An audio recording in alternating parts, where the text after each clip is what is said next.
What's up, guys?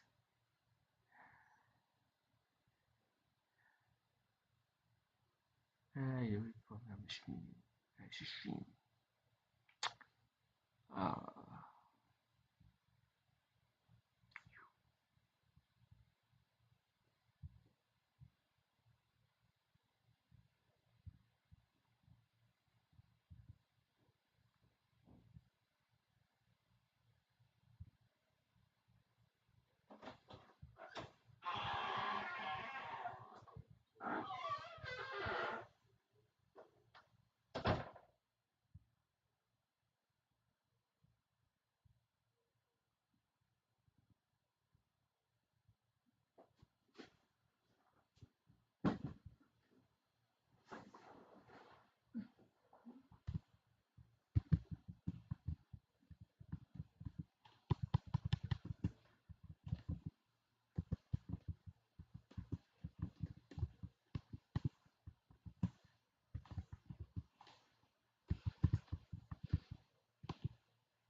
Where's your earpiece?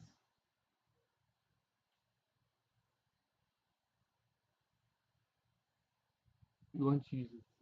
I don't know.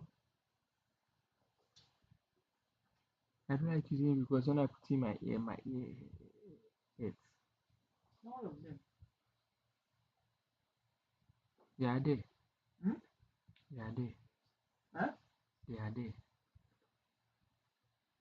Yeah, no. All Mm. the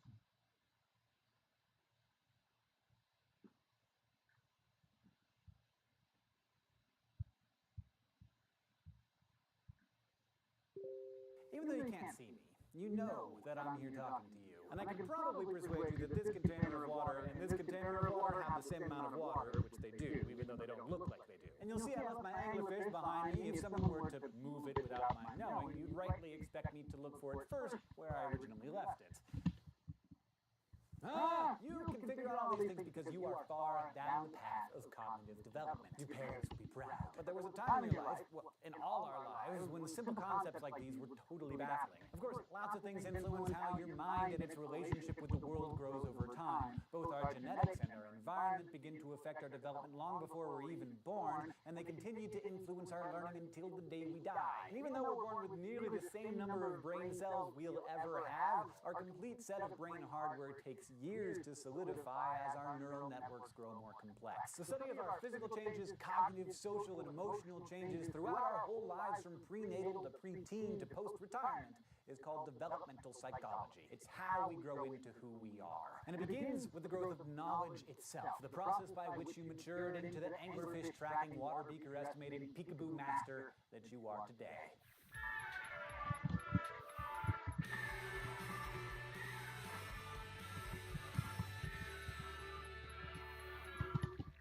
As we age, we tend to follow a sequence of changes in behavior and appearance called maturation. Everyone's affected differently by their personal experience, of course, but we all share inherent genetic growth tendencies. We roll over before we sit before we stand, and we stand before we walk, and we walk before we break dance. The same thing applies to our cognitive development, how we learn to think, know, remember, and communicate. And if you're going to talk about cognitive development, you got to start with Jean Piaget, developmental psychologist extraordinaire. Piaget was from Switzerland, where he was kind of a wonderkind and got his PhD in zoology in 1918, began dabbling in Freud's psychoanalysis.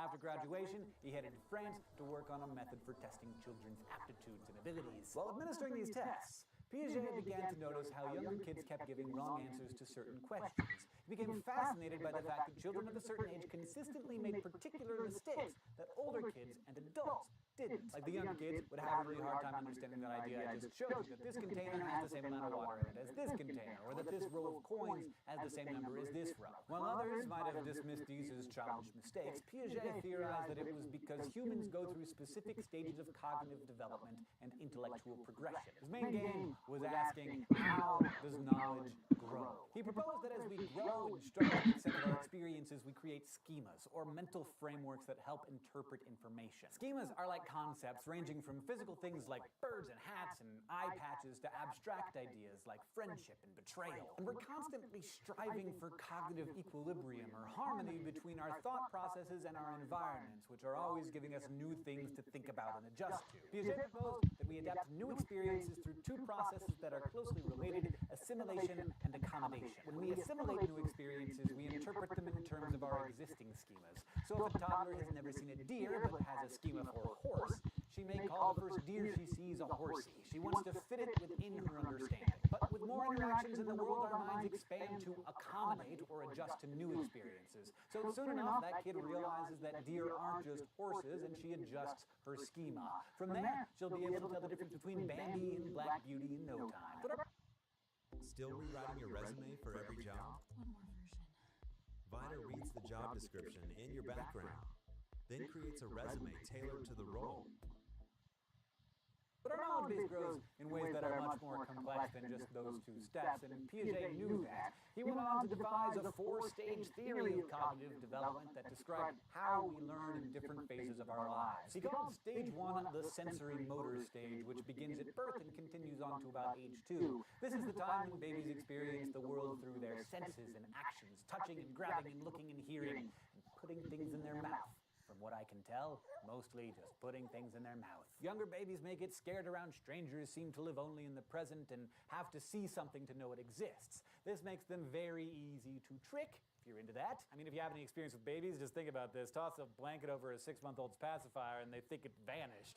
They lack object permanence, the awareness that things still exist when they're out of sight. And yet, we develop so quickly that just a month or two later, that baby already understands better that objects and people don't disappear just because they're hidden. Object permanence, in Piaget's view, was one of the major achievements of the sensory motor stage. The second of Piaget's phases of development is the pre-operational stage, and he believed it began around age 2 and carried on through age 6 or 7. The thing about kids at this age is that it's all about them. The pre-operational stage is marked by egocentrism, which drives most of what a child thinks and says. Kids have a hard time imagining another person's point of view, so much so that when I was a kid, if you asked me if I had a brother, I'd say, sure, John. But if you asked if John had a brother, I'd be like, nah, I don't think so. Egocentrism, of course, never fully disappears, even in adults who understand how the whole sibling thing works. The pre-operational stage is also marked by a child's ability to mentally represent objects and events with words and images and pretend play using their imagination. They're big into animism now and believe their favorite bunny, Batman, or stuffed anglerfish has feelings and opinions and possibly the intent to kiss or kill you in your sleep, depending on how they're feeling. Still plenty of kinks to work out. Piaget suggested that early in this stage, kids don't yet understand the concept of conservation. Like how 500 milliliters is the same as 500 milliliters no matter what container it's in. They can also struggle with the notion of reversibility. It's hard for them to mentally reverse the process by which a ball of clay smashed flat can be rolled back into a ball. It's a concept that takes some time to understand. And these challenges both have to do with centration, a child's tendency to fixate on just one aspect of a problem or object, like the shape of the container or the clay. But during the second half of stage 2, things begin to blossom. Kids start forming their theory of mind, or ability to understand other people's feelings, thoughts, and perceptions, as well as their own, and also how to predict behavior. Like, remember when my anglerfish got moved when I wasn't looking? A child at this stage will begin to realize that while she knows that the fish is in a new place, I don't know it was moved. So when I start to look for it, she'll expect me to look where it originally was and not where it was moved to. These new people skills have all kinds of awesome applications, from trying to convince your parents to give me that extra cookie, it's so desperately need, to showing empathy, which is better, and offering comfort to others when they seem sad. Piaget called the third stage of development, beginning around age 6 or 7 and lasting until 11 or 12, the concrete operational stage. Kids are starting to think logically about concrete events that they've actually experienced. And unlike children in the earlier phase getting hung up on issues of centration, kids in this stage experience deep decentration and become able to see beyond just one aspect of an object or problem. So now, problems with reversibility and conservation just cease to be problems. And the last of Piaget's 4 stages is the formal operational stage, which starts about 12 and carries us through the rest of our lives. By now, our reasoning is expanding to include more abstract thinking, problem-solving, and hypothetical questions. Now, Piaget's 4-stage model has been criticized for oversimplifying things and for being too rigid in how it classifies certain abilities by age. Today, for example, researchers have detected these phases at earlier ages than Piaget ever did, sometimes way earlier. Like some types of object permanence have been observed in 3-month-olds. Psychologists also see development as more of a continuous process rather than a series of stepping stones. But even Piaget understood that his stages weren't as fixed as he made them sound. And he wasn't the only guy on the block talking about development. For instance, his contemporary, Belarusian psychologist Lev Vygotsky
had some ideas of his own. While Piaget focused on how a kid's mind grows by interacting with the physical environment, Vygotsky emphasized how early development occurs through parental instruction and interaction with social environments. He believed less in set stages and more in the idea that caregiver adults provide a sort of scaffolding that helps children climb to higher levels of thinking and learning. Vygotsky put a lot of emphasis on language as a way of assigning meaning to things, and he also suggested that the ways kids develop might actually vary across cultures. In the end, there's room for lots of different theories here, but perhaps Piaget's greatest achievement was developing theoretical depth in the concept that kids actually think very differently than adults. This fact has helped a lot of parents and teachers, and his work spurred a new era of research in the field. While Piaget wasn't the only developmentalist or even the first, he's definitely one of the most influential, and remains relevant to this day. As the brain and mind develop in children, so too do their social, emotional, and moral behavior. How a child is raised and cared for can have a profound impact on their personality later in life, which is something we'll look at next week. This week, though, you learned how we use schemas, assimilation, and accommodation to make sense of the world around us, and about Piaget's four-stage theory of cognitive development, including sensory motor, pre-operational, concrete operational, and formal operational periods, and about Vygotsky's theory of scaffolding. Thanks for watching, especially to all of our Subbable subscribers. You are the reason that we can do this. Thank you. If you would like to sponsor an episode of Crash Course or even be animated into an upcoming episode, just go to Subbable.com. This episode was written by Kathleen Yale, edited by Blake T. Pastino, and our consultant is Dr. Ranjit Bhagwat. Our director and editor is Nicholas Jenkins. The script supervisor is Michael Aranda, who is also our sound designer, and the graphics team is Thought Cafe.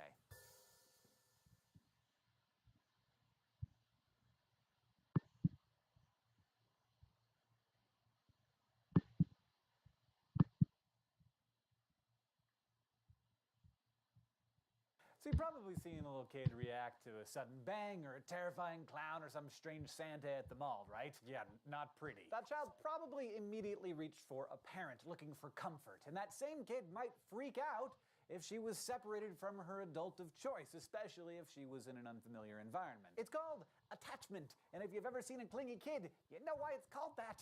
They attach. For a long time, psychologists assumed that this was just an intense, innate survival instinct. I mean, it makes sense that babies would be attached to their food source, and bigger kids would stick around the people who helped them survive. But in the 1950s, American psychologists Harry and Margaret Harlow came along with a barrel of monkeys, complicating and illuminating our idea of bonding with caregivers in what has to be one of the saddest psychological experiments of all time. The Harlows were breeding rhesus macaques for their research on learning. Part of the process involved separating babies from their mothers right after birth, which is pretty cruel already. They began noticing the baby monkeys were very attached to the blankets they had in their cages, so they set up an experiment. They created two artificial mothers. One was a bare wire cylinder with a feeding bottle attached. They called that wire mother, and the other was a cozier cloth and foam wrapped cylinder without a feeding bottle. Cloth mother. It took no time at all to see the baby's preference. They overwhelmingly preferred the comfy cloth mama, clinging to it whenever they seemed to be anxious or in need of comfort. And sometimes they fed from the wire mother with the baby bottle while standing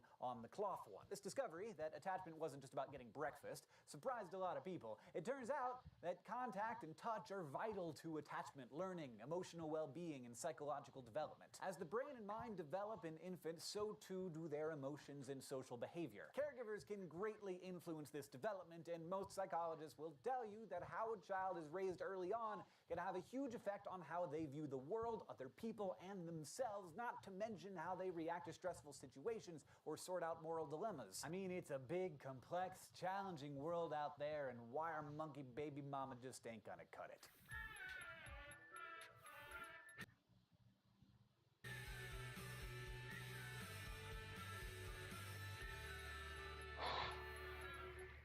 Touch. You can convey all sorts of emotions through touch. A hug, a slap, a pat on the back, a poke in the side, all convey meaning.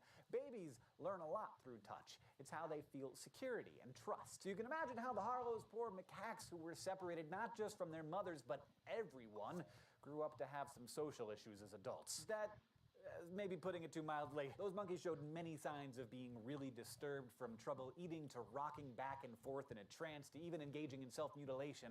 Most of the macaques used in the study never recovered.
covered, and those who were forced into pregnancy didn't know how to care for their own offspring. Although the Harlow's research taught us a lot, it was inhumane and would never pass today's ethical standards. Monkeys, like humans, need to be loved. And loving touch and care are tremendously important, but familiarity is also key to attachment. When you're little, a hug from a stranger isn't the same as a hug from your mom, or your grandma, or your dad, or your zookeeper, or whomever you're most comfortable and familiar with. The unfamiliar can cause anxiety. And for some critters, all of these factors need to come together sooner rather than later. Some baby animals experience a critical period in early life when certain things have to happen for normal development to occur. For ducks and geese, that critical period occurs just after hatching, when they accept the first moving object they see as their mother.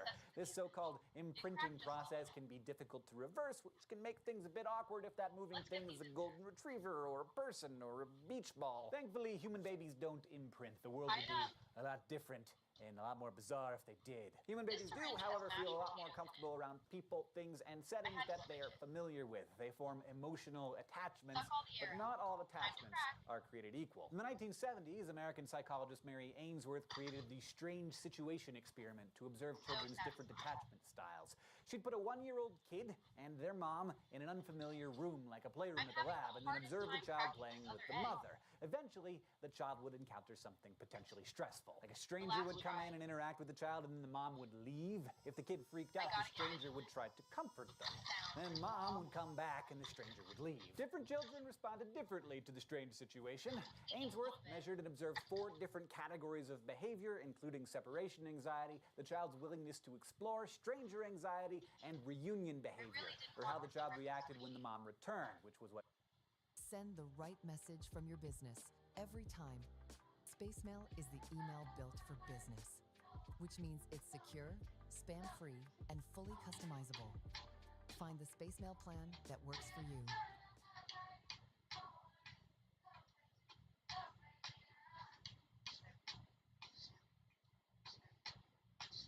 Foodie's a sustainable underwear and clothing brand. Our old commerce platform was clunky and slow. We needed flexibility, control, and speed. So what she was particularly interested in. Ainsworth broke this behavior down into 3 main attachment styles: secure, insecure avoidant, and insecure ambivalent. About 70% of her subjects showed secure attachment and could happily explore their new digs and interact with the strangers so long as their mom was nearby.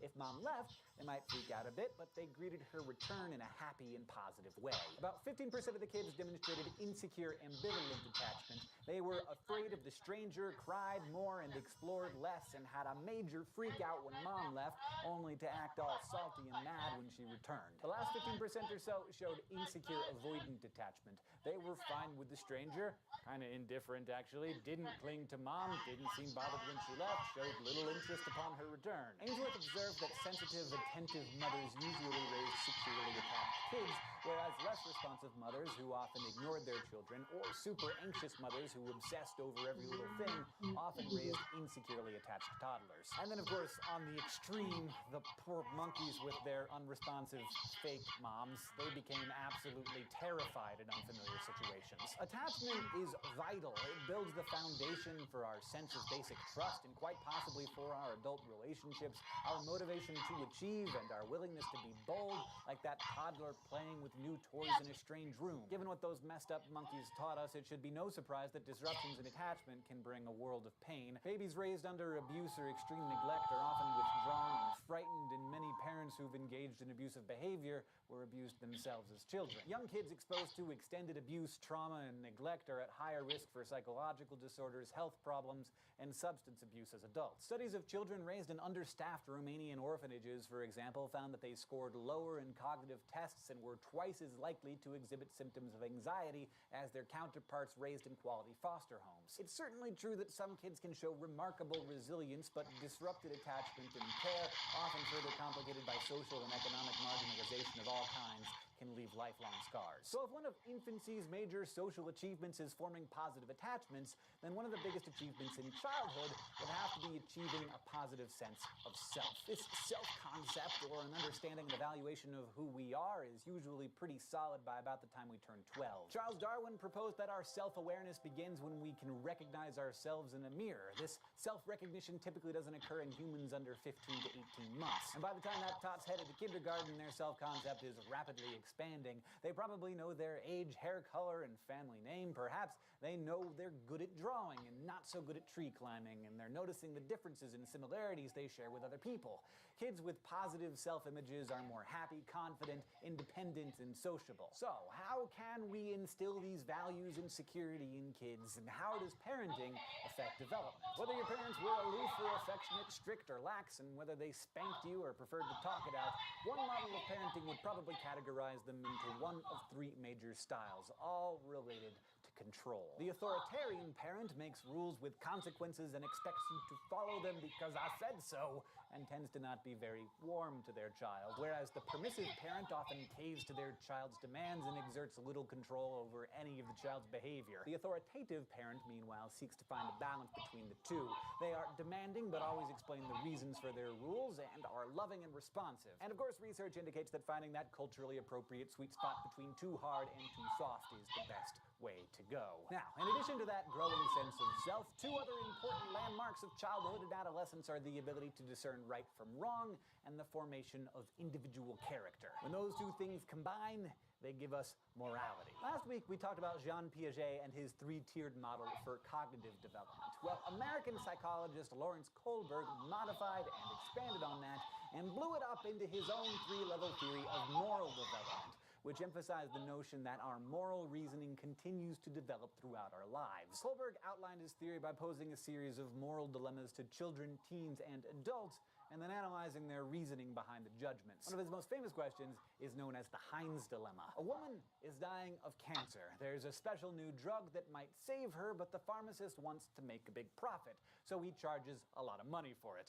Her husband, Heinz, can't afford it and has tried everything from fundraising to begging the pharmacist to no avail, so he steals the drug. Was he wrong? Kohlberg was less interested in people's answers than in the reasoning behind their choice. He ended up organizing his subjects' responses into three basic levels of moral thinking. Kohlberg found that if the subject was younger than 9, they were likely in what he called the pre-conventional morality phase. In this phase, kids are concerned with self-interest, but they're also starting to judge people individually based on their needs and point of view. So Heinz needed the medicine, and stealing it best served his needs. But in the second phase, in early adolescence, our moral compasses seem to shift, during what Kohlberg called the conventional morality phase. Here, his subjects put an emphasis on conformity and worried about what would happen to Heinz if he was seen as a criminal. This phase seems to worry, what would people think? From adolescence on, Kohlberg believes some people exist in the post-conventional morality phase. This is a more complex adult morality when we begin to account for differing values and basic rights. Laws are important, but some situations, like saving your beloved's life, might overrule them. This phase tops out with reasoning based on universal ethical principles and more abstract reasoning.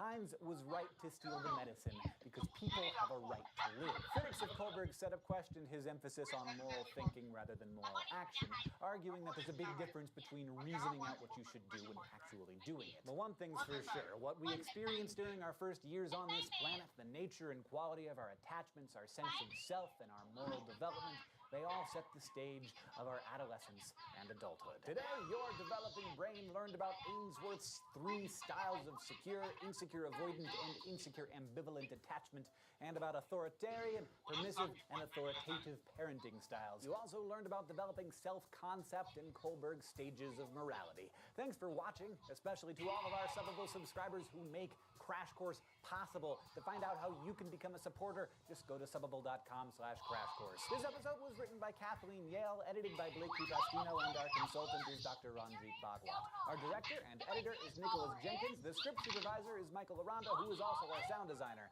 And the graphics team is Thought Cafe. Superhero, you're going right here. And I'm ready to follow with 0 likes on their comment next, so follow to lock in.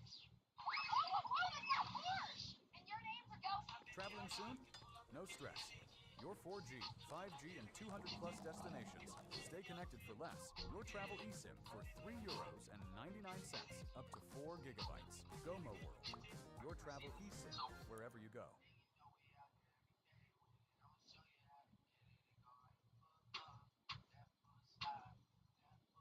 We present to you Moby Office, Moby Ducks, Moby Sheets, Moby Slides,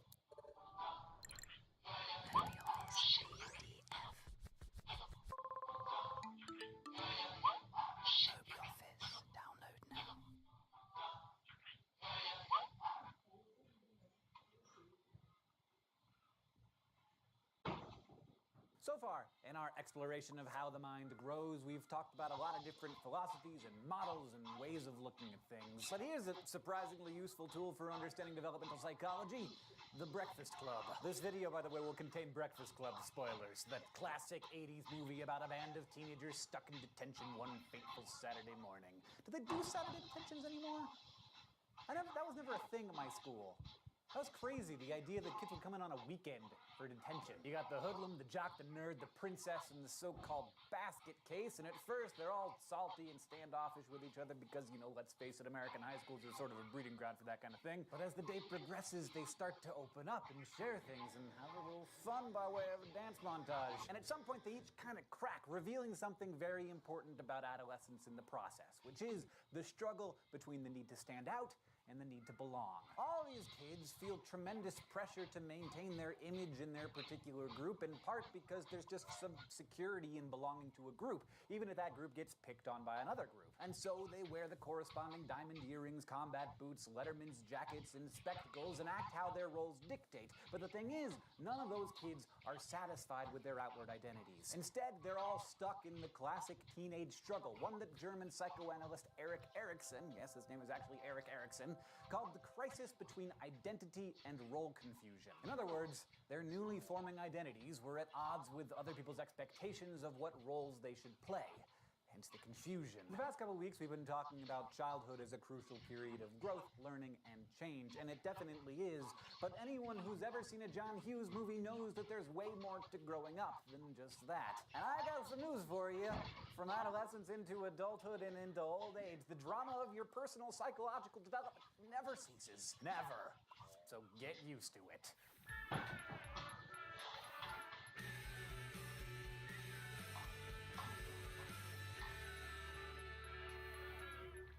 Today, most psychologists view our psychological development as a lifelong process. From infant to adolescent to adult to card carrying senior citizen, people keep right on changing. Just as Piaget gave